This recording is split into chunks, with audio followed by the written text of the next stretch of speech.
성경 말씀 에베소서 3장 17절에서 19절에 있는 말씀 되겠습니다. 제가 봉독해 드리겠습니다.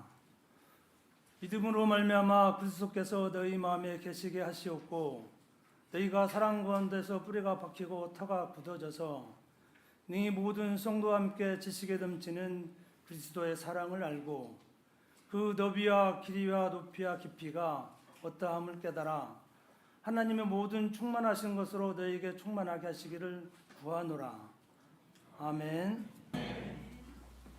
오늘 말씀의 제목은 영적 갈망 세대와 내 마음의 지경 넓히기. 말씀 증거하실 때 많은 은혜 받으시기 바랍니다. 반갑습니다. 참 좋으신 우리 주님의 은총과 평강이 예배의 자리에 나오신 모든 분들 위해 함께 하시길 축원드립니다. 주는 나의 소망, 나의 구세주. 찬양 감사드립니다. 사랑하는 성도 여러분, 우리는 2026년 새해 두 번째 주일을 맞이했습니다. 신년주일에는 열방을 향해 선교의 지병을 넓혀라는 말씀을 나누었습니다. 그런데 밖으로 지경을 넓히기 위해서는 우리 마음의 지경을 넓히는 것이 선행되어야 함을 우리는 생각했습니다. 내 마음의 지경을 넓힌다는 것은 곧 우리 마음의 기능을 향상하는 것이라고 말씀을 드렸습니다. 우리 마음이 과거에 얽매여 있다면 지금 현재 하나님께서 우리 속으로 침투해 들어오시면서 주시는 계시 그리고 미래의 소망에 대해서 우리는 읽어낼 수 없습니다. 그래서 우리는 마음의 지경을 넓히는 것이 무엇보다도 우선이 되어야 한다 했습니다. 최근 발표된 책 한국교회 트렌드 2026 지용근 대표의 몇 사람이 이제 분석을 한 것입니다. 여기서 오늘날 우리를 호모 스피리추얼리스 그러니까 즉 영적 존재다.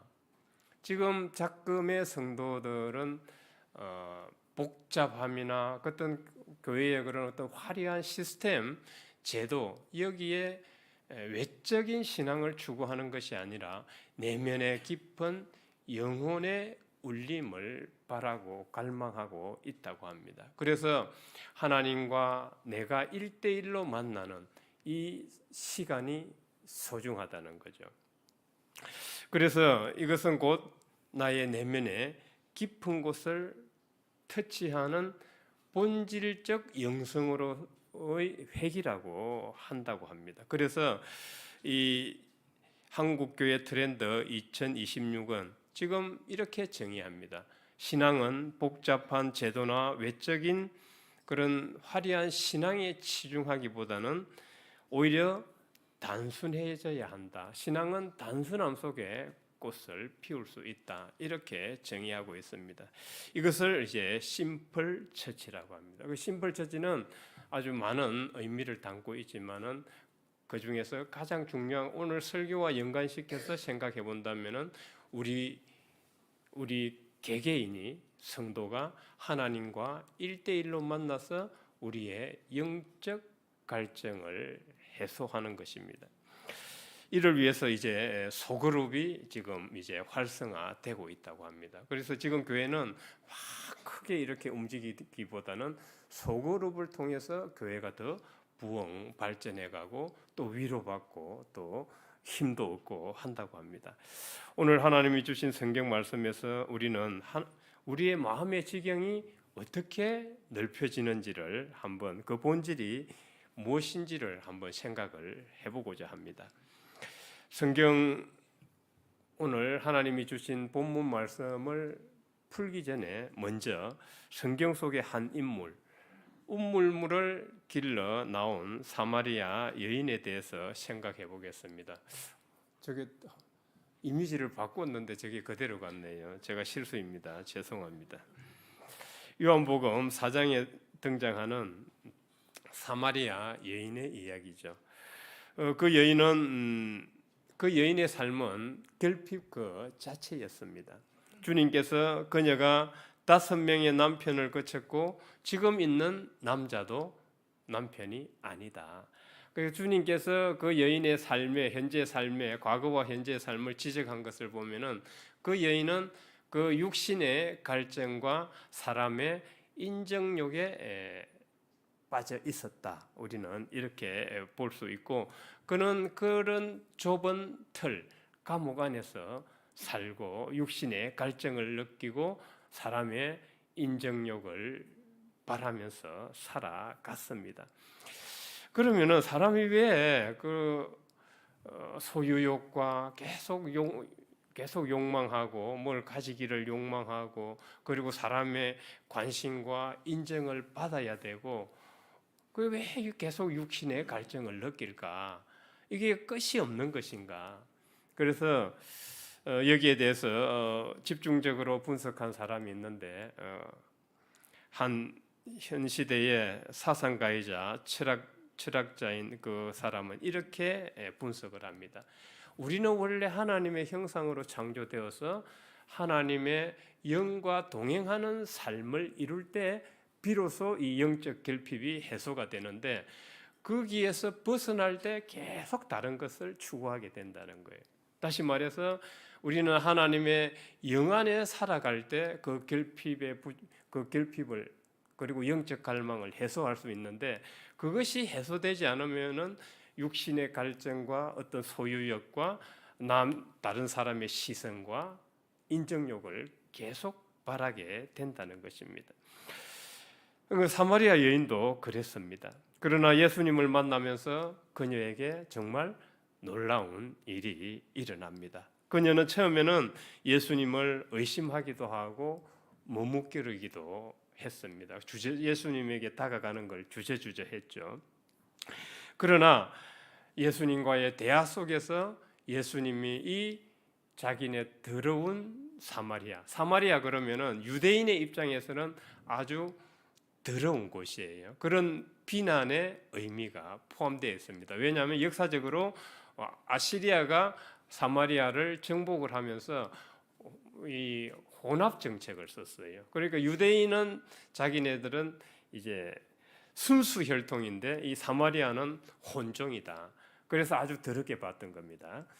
그런 이 더러운 사마리아 땅에 주님께서 오신 이유는 우리의 영혼을 구원해 주시기 위함이구나. 그 대화 속에서 이 사마리아 여인은 깨닫게 됩니다. 그러면서 주님을 받아들이고 주님께서 나는 영원히 목마르지 않은 생수를 너에게 주겠다고 했을 때 그 의미를 깨닫고 받아들이게 됩니다. 여기서 재미있는 것은 생수는 헬라의 의미로 성령의 뜻을 가지고 있어요. 성령의 뜻. 그러니까 생수와 성령은 동일한 의미를 가지고 있다. 그러니까 영원히 목마르지 않는 생수를 준다는 것은 주님께서 그 사마리아 여인에게 성령을 부어 주신다는 의미입니다. 그렇게 해서 성령으로 감화 감동되었을 때 그 여인은 물동이를 버리게 되죠. 성경에 보면 물동이를 버리게 되는데 물동이를 버렸다는 것은 이미 그 육신의 갈증, 사람의 인정욕이나 그 소유 그 욕망에 대한 것을 이제 다 버렸다는 비유로 우리는 생각을 해볼 수 있습니다. 그렇게 해서 그녀는 마을로 달려 들어가서 그리스도가 오셨으니 그 생수를 우리가 마시자고 외치게 됩니다. 오늘 성경 말씀 하나님이 주신 성경 말씀 17절에 보면은 사도 바울이 에베소 성도들에게 믿음으로 말미암아 그리스도께서 너희 마음에 계시게 하라는 것도 바로 이 우리의 이 에베소 성도들의 삶 역시 우리와 같은 거죠. 이 영적 갈망은 결국 믿음으로 그리스도께서 우리 마음에 와야 비로소 해결이 될 수 있다는 말씀입니다. 우리는 이를 또 달리 표현해서 우리의 삶이 하나님과 동행한다 이렇게 표현을 하기도 합니다. 사마리아 여인처럼 인간이 해결할 수 없는 이 영적 갈증이 비로소 그리스도께서 우리 마음에 오셔야 해소되는 것입니다. 지금 우리 성도님들의 마음에는 무엇으로 가득 차 계신가요? 누가 살고 계십니까? 사마리아 여인처럼 물질적 갈증과 사람의 시선과 인정욕이라는 그런 좁은 감옥에 갇혀 있지나 않은지요. 여기에 갇혀 있게 되면은 내 모든 삶 자체가 갈증을 느낄 수밖에 없게 됩니다. 아무리 채워도 채워지지가 않죠. 물질적 갈증은. 그래서 우리 그러잖아요. 이걸 욕망의 쳇바퀴다. 욕망의 쳇바퀴를 계속 돌아도 이게 채워지지가 않는 겁니다. 계속 돌아가기만 하죠. 그래서 100만 원짜리 명품을 샀을 때 만족하죠. 이제 시간이 지나면 질리게 됩니다. 이제 1000만 원짜리 명품을 가져야 조금 만족하게 되는데 이 소유욕도 얼마 가지 못하죠. 이제 1억짜리를 가져야 됩니다. 2억짜리를 가져야 되고 우리의 이 욕망의 쳇바퀴는 계속 돌아가도 채워도 채워지지가 않습니다. 우리의 영혼은 그런 소유욕이나 사람의 인정욕으로는 완전히 채울 수 없기 때문에 이 욕망의 쳇바퀴는 계속 돌아가게 되는 것입니다. 우리가 또 사람의 시선과 인정욕에 빠지게 되면은 나의 모든 생각과 행동이 자기 중심적으로 초점이 맞춰지게 돼요. 그럴수록 나는 상처를 더 많이 받게 되죠. 지금 사람들이 내 마음과 같지 않고 이 세상이 사회가 내 마음과 같지 않습니다. 내 마음과 같아서 내 마음이 원하는 것을 다 채워준다면은 문제가 없겠지요. 그러나 아무리 성도들이라 할지라도 내 마음을 알아주고 다 채워줄 수가 없어요. 그리고 사회 세상도 마찬가지입니다. 기업도 마찬가지고. 그러나 이걸 너무 자기중심적으로 해석하게 되면은 모든 것이 나에게는 상처가 되는 거예요. 상처를 안 받아야 되는데 스스로 자기중심적으로 해석하면서 상처를 받게 되고 스스로 자기 연민에 빠지게 됩니다. 나는 불쌍한 사람으로 느껴지고 나는 아무 쓸모짝에도 없는 사람으로 느껴지고 나는 사회와 공동체에서 버려진 사람으로 느껴지고 계속 자기 연민에 빠지게 되면 이거는 악순환이에요. 계속 악순환입니다. 저도 사람의 시선과 인정욕에 빠져서 참으로 자존감이 많이 떨어질 때가 있었습니다. 목회를 하면서 이제 목회 처음이 되면은 설교를 잘해야지. 그리고 이제 사람들을 막 변화시켜야지. 이제 그런 포부가 있어요. 물론 지금 그 포부가 없다는 게 아닙니다. 점점 시간이 지나면 깨닫게 돼요. 아, 이게 내가 변화시키는 게 아니구나. 내가 변화시키는 게 아니고 하나님이 변화시키는 거지. 그때는 이제 목회 초년기에는 안 그래요. 이제 막 패기가 있어가지고 설교 준비를 열심히 해가지고 이제 막 저 사람들을 변화시킨다고 하면서 1, 2년 지나면서 이제 스스로 딜레마에 빠져요. 딜레마에 빠지고 뭐 설교 어렵습니다. 뭐 이제 변화도 없지. 변화 없는 건 아닙니다. 내가 저의 욕심에 그러면서 이제 딜레마에 빠지고 다른 목회자들과 비교하고 이제 그 인정을 받지 못하면은 이제 스스로 딜레마에 빠지고 계속 자존감에 상처를 입게 됩니다. 그러면 이제 성도들이 보기가 싫어요. 예배 설교하고 올라가면 밥 먹으러 안 내려오는 목사님들 계시죠? 그런 경우가 있어요. 성민들이 설교 마시는데 표정이 그냥 무뚝뚝한 거예요. 밥 먹으러 내려갈 수가 없는 거예요. 그런 목회자님들이 아마 있었을 겁니다. 그런데 저는 좀 철면피예요. 그럼에도 불구하고 내려와서 밥을 퍼먹습니다. 그런 지난 날을 돌아볼 때 내가 너무 어렸구나. 내가 너무 유치했구나. 참 이제 그걸 보게 됩니다. 그렇다고 해서 지금 제가 그걸 완전히 극복을 하고 초월했느냐? 그렇지 않아요. 여전히 우리는 부족한 존재이기 때문에 여전히 그 과정 중에 있어요. 우리 모두는 그 과정 중에 인정력과 사람의 시선과 관심과 사랑을 받는 그 과정 중에 있는 거예요. 그런데 이 소유욕과 인정욕과 그런 사고방식과 삶의 방식은 나도 모르게 나와요. 언제부터 그랬을까요? 우리 모두는 몰라요. 어렸을 때 언제부터 시작해서 그게 시작이 됐어요. 그 상담이 이제 그거 찾아가는 거 아니겠어요? 언제부터 그거 시작됐는데 상처가 어디부터인지 상담이 그거 찾아가는 건데 우리는 몰라요. 개인적으로는 언제부터 시작이 됐는지. 그런데 이게 문제는 우리의 습관으로 삶의 방식이 습관으로 굳어져 버렸다는 거예요. 그래서 딱 어떤 일이 터지면은 유사한 상황이 터지면은 내 중심적으로 생각을 하고 모든 것이 아전인수격으로 해석하게 돼요. 그러면서 자기 마음대로 되지 않았을 때 분통이 터지고 자존감이 떨어지고 상처받았습니다. 힘듭니다. 이렇게 되는 거예요. 물론 다 그런 건 아니지만 대다수가 그런 사슬 속에서 벗어나지 못하고 있어요. 그래서 자기를 본다는 것은 어렵습니다. 그리고 더더욱 자기를 보고 고친다는 것은 더더욱 어려워요. 지금은 인공지능 시대라고 해도 과언이 아니죠. 인간이 하는 거의 모든 일을 인공지능이 지금 다 할 수 있어요. 다 할 수 있어요. 설교요. 처음에는 저 인공지능 나올 때 아이고 저 인공지능보다 낫겠지 했는데 지금 안 그래요. 인공지능이 어마어마하게 발달해가지고 지금은 실제로 목회자가 없어도 인공지능으로 얼마든지 목회자보다 더 좋은 설교를 만들 수가 있어요. 말로만 한다면.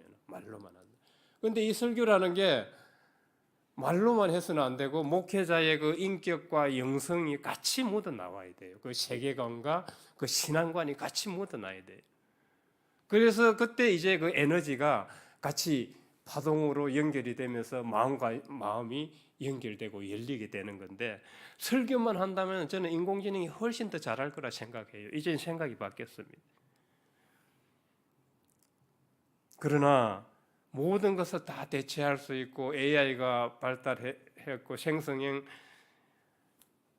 AI가 나온 지금 이 시대에 여전히 변화 없고 제자리 걸음치는 게 뭔지 아세요?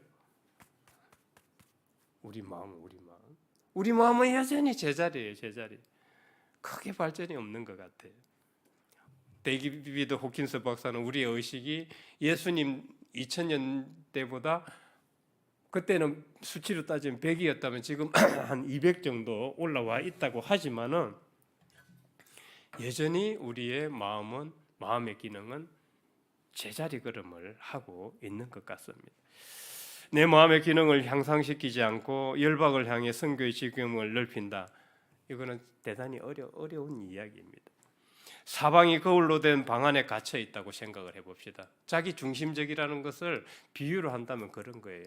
사방이 거울로 된 곳에 자기 혼자 있는 거예요. 그럼 보이는 것은 누굽니까? 자기밖에 안 보여요. 타인은 보지 못합니다. 3, 4살짜리 어린애가 물건을 주고 앞뒤 이렇게 물건을 주고 보여주면은 앞만 봐요. 이 뒤에 걸 보지 못한다. 그리고 이어서 물어보면은 앞뒤를 다 보여주고 빨간색, 파란색 보여주고 다 보여줬어요. 이제 볼 때 파란색을 보여주고 무슨 색, 여기 뒤에는 무슨 색, 그럼 빨간색 그래요. 뒤에 어린아이가 의식이 그렇다는 거예요. 비유적으로 얘기하면 사방이 거울로 된 거울 속 안에 있는 사람은 자기밖에 못 보죠. 타인을 보지 못합니다. 이게 자기 중심성이라는 것이 그렇게 무서워요. 그렇게 무섭습니다. 그러면은 결국은 열방을 향해 선교의 지경을 넓히자고 막 구호를 외치는데 여전히 거울 속에 갇혀서 내 옆에로도 지경을 넓히기는커녕 자기 안에서 갇혀서 나오지를 못하는 겁니다. 그래서 내 마음의 지경을 인공지능도 넓혀주지 못하고 지금 역사의 긴 시간 속에서도 여전히 제자리 걸음인데 어떻게 해야 되나? 우리는 신앙적으로 접근해 볼 때 그리스도께서 우리 마음의 진투에 들어오시는 그 환경을 조성하는 수밖에 없다. 사마리아 여인이 그렇게 해서 그의 갈증이 영적으로 변화했던 겁니다.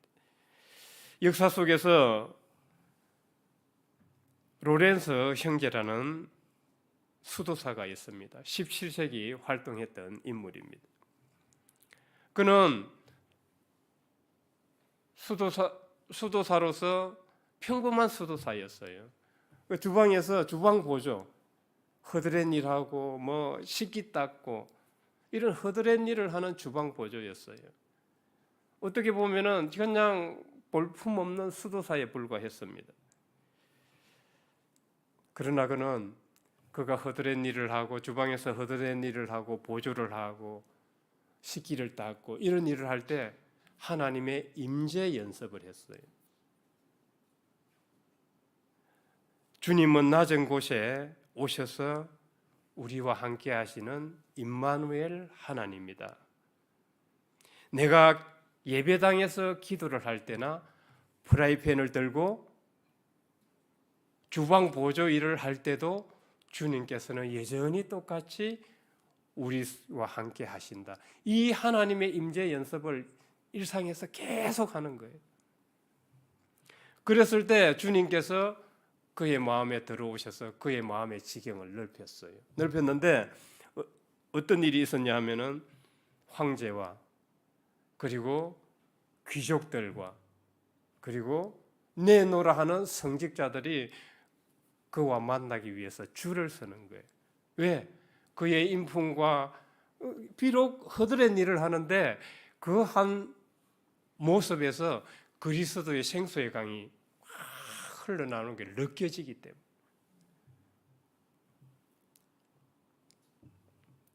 그래서 그가 낸 책이 하나님의 임재 연습. 좁은 주방 안에서 그의 마음은 이미 하나님의 임재 연습을 통해서 열방을 품는 마음의 지경이 되었던 것입니다. 로렌서 형제는 주방이라는 좁은 현장에서 오늘 하나님이 주신 성경 말씀 17절과 18절의 사도 바울의 말씀을 잘 구현해내고 있었어요. 믿음으로 그리스도께서 너희 마음에 들어와서 그 터 위에서 굳건히 섰던 거예요. 굳건히 섰던 거예요. 평범한 수도사인 그는 주방 보조의 일상의 일에서 그 열방을 품을 수 있는 광활한 마음의 지경을 소유할 수 있었던 것입니다. 성민 여러분, 성도 여러분, 2026년 트렌드인 심플 처치는 사역을 아무것도 하지 말라는 뜻이 아닙니다. 복잡함을 버리고 로렌서 형제처럼 단순함 속에서 하나님의 임재 연습을 함으로써 하나님과 1대1로 만나고 내 마음의 지경을 넓혀 나감으로써 영적 갈증을 해소하는 것입니다.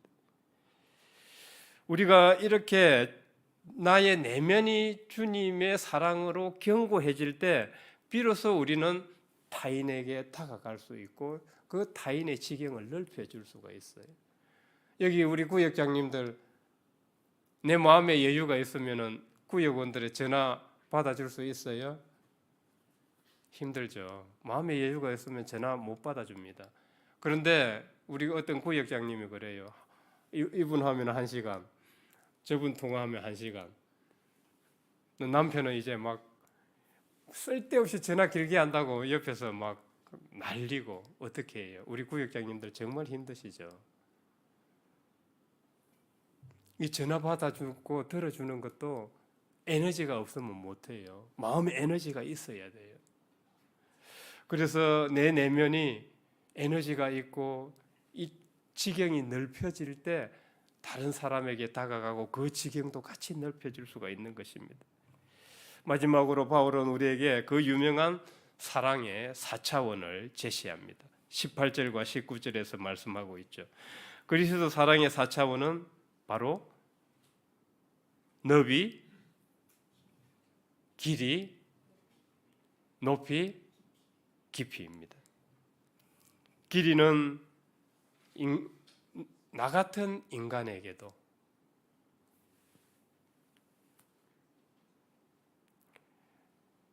끝까지 포기하지 않으시는 그 길이, 너비는 우리 연약한 존재를 다 품어주시는 그 너비, 품. 높이는 우리가 낙심했을 때 큰 소망을 가질 수 있도록 하시는 그 높이가 있고, 깊이는 내 밑바닥까지도 찾아오셔서 구원해 주신다는 그 깊이가 있어요. 우리 교회가 올해 실천할 1:1 한 영혼 품기와 세대 간의 소통과 섬김은 실제로 우리 힘으로는 부족합니다. 내 마음의 너비는 너무 좁고 내 마음의 영성의 길이는 너무 낮고 신앙의 깊이는 너무 얕기 때문입니다. 하지만 로렌서 형제처럼 우리가 평소 자기의 일상의 일 속에서 하나님의 임재 연습을 한다면은 그리스도께서 그것을 채워 주실 것으로 믿습니다. 중요한 것은 나의 그런 근심과 염려와 걱정과 이런 마음들을 내려놓아야 됩니다. 일단 내려놓는 그 의지를 가져야 합니다. 2026년 우리가 향할 포대는 분명합니다. 열방을 향한 선교의 지경을 확장하는 것입니다. 그러나 기억하시기 바랍니다. 내 마음이 그리스도의 사랑으로 넓혀지지 않으면 이 열방을 향한 선교의 지경을 넓히자는 것은 구호로 끝나고 말 것입니다. 이번 한 주간 일상 속에서 잠시라도 잡생각과 육신의 갈증과 그런 복잡한 세상의 소음을 내려놓고 내 영혼의 영적 갈증에 귀를 기울이면서 하나님의 임재 연습을 한번 해보면 어떨까요? 이때 원망, 비난, 공격, 절망, 근심, 염려 이런 마음마저도 우리는 내려놓아야 합니다. 일상의 작은 일 속에서 그리스도의 임재를 바라보고 그분이 우리 안에 들어오셔서 채워주시길, 그런 일상을 한번 새해에는 살아갔으면 좋겠습니다. 그것을 행하는 것은 먼데 있는 것도 아니고 그렇게 거창한 것은 아니라고 봅니다. 우리 여자 성도님들은 혹은 남자 성도님들은 설거지할 때나 청소할 때나 업무를 할 때 주님, 제 이 복잡한 마음에 들어오시옵소서, 단순하게 만들어 주옵소서, 이 기도로 우리가 하루를 시작한다면 어떨까요? 그리고 출근할 때 주님 같이 동행하여 주옵소서, 이런 묵상하는 자세로 출근을 하고 일을 한다면 우리는 충분히 일상에서 하나님의 임재 연습을 할 수 있습니다. 그렇게 해서 우리의 시선이, 삶이 그리스도를 향해 고정될 때 우리의 마음의 지경은 넓어지고 너와 그리고 열방을 품을 수 있는 마음의 크기를 가질 수 있을 것을 주님의 이름으로 축원드립니다. 하나님 아버지, 오늘 말씀을 통해 세상의 화려함이 아닌 본질적 영성을 갈망하는 우리 내면의 목소리를 생각해 보았습니다.